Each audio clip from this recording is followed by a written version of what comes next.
The night sky, dark, beautiful, ethereal and mysterious. The sun, the moon, the planets and the stars have captivated human instinct since centuries and insisted us to find the answer of some of the fundamental questions of nature. Questions like, how and why do the planets revolve around the sun?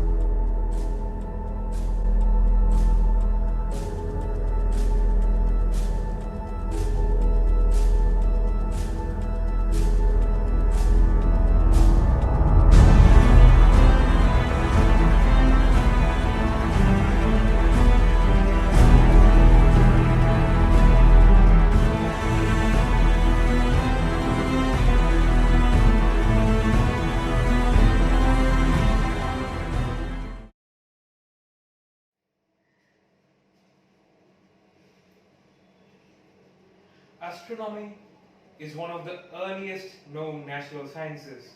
Since the dawn of the human civilization, the studies of the heavens has always been a major subject. From the ancient Greeks, Romans, Egyptians to the early Islamic philosophers, every country, every culture has their own stories of cosmic discoveries. But in the early 17th century, during the scientific revolution, astronomy went to great heights after the discovery of the telescope by Galileo Galilei and few other astronomers who came up with their own new way of understanding the cosmos. After them, there was the greatest insight of one man who came up with something that were to become the foundation stone for the modern understanding of the universe. He was a German mathematician and astronomer, Johannes Kepler.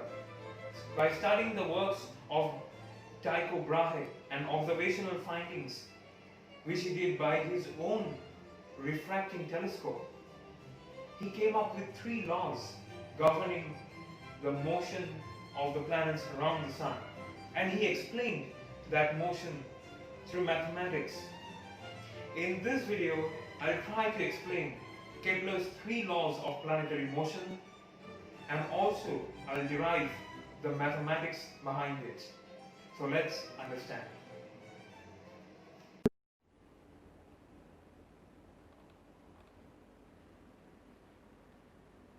Kepler's laws of planetary motion.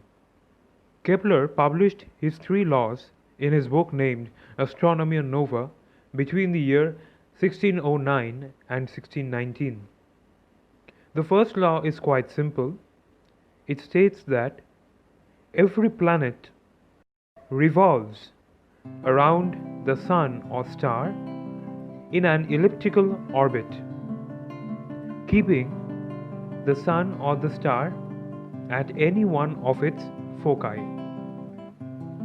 Now, to understand this, at first we need to know what an ellipse is.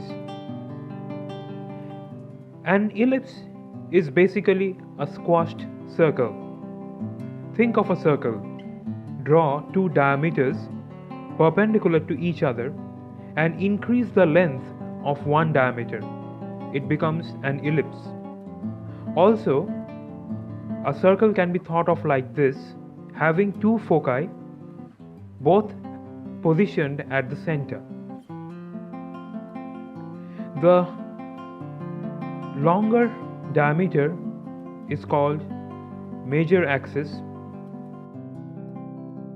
Half of the portion of it is called semi-major axis. Similarly, half of the shorter axis is called the semi-minor axis, and the rest of it together it's known as minor axis.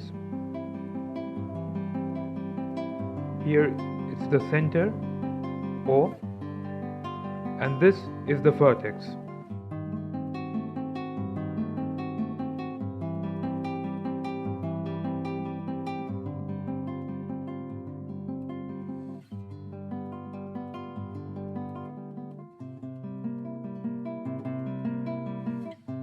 The distance between the center and the focus is called eccentricity denoted by E. Its value ranges from 0 to 1 and determines the elongation of the ellipse. Now, according to Kepler, the Sun is positioned at any one of its foci, that is either in F1 or F2, and the planets revolves around the Sun along the boundary of the ellipse. This is the first law of Kepler's planetary motion. Now let's come to the second law. The second law is about the area. It states that the line joining the Sun and the planet sweeps out equal areas in equal intervals of time. That is, the aerial velocity is constant.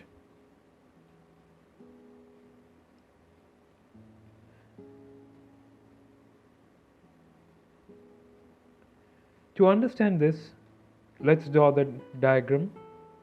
The Sun positioned at one of its foci, and here let's assume two consecutive positions of the same planet between a particular time interval.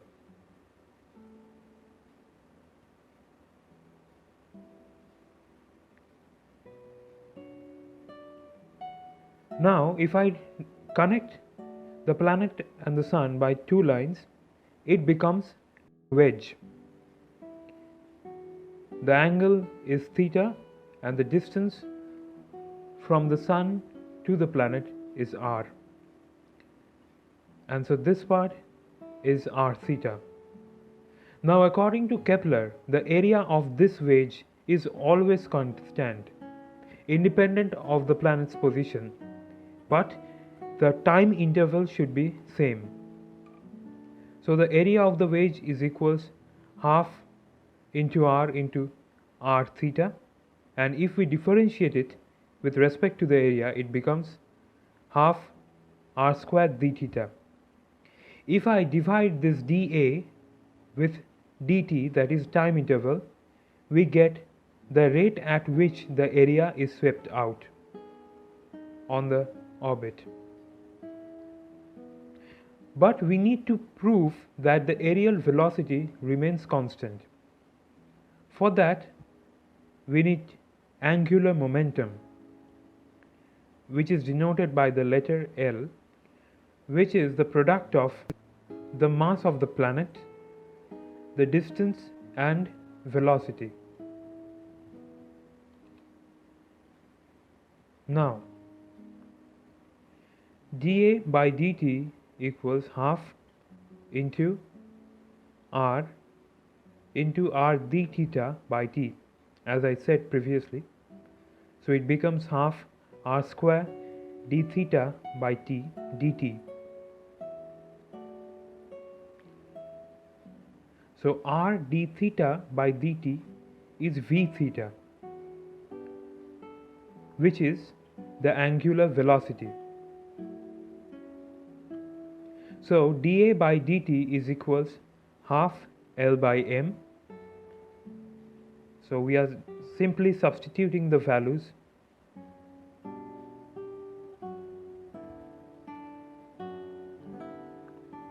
And this is always constant. Now, why L by m is a constant? Because the mass of the planet never changes. It is a constant value. Therefore, half into L by m is also a constant. Now, the third law states that the square of time period of the planet is directly proportional to the cube of the distance between the Sun and the planet.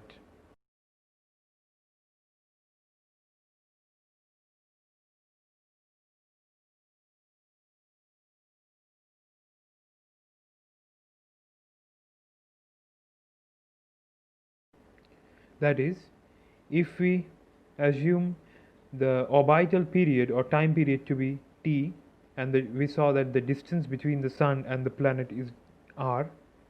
That means t square is directly proportional to r cube.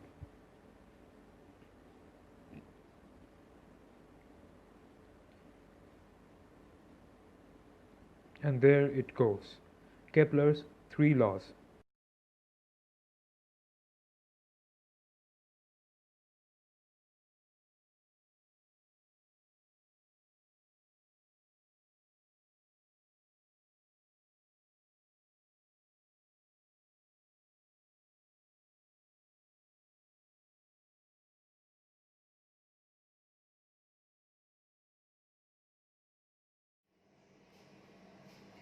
We saw how Kepler came up with his 3 laws based on pure mathematics, but he failed to explain one question.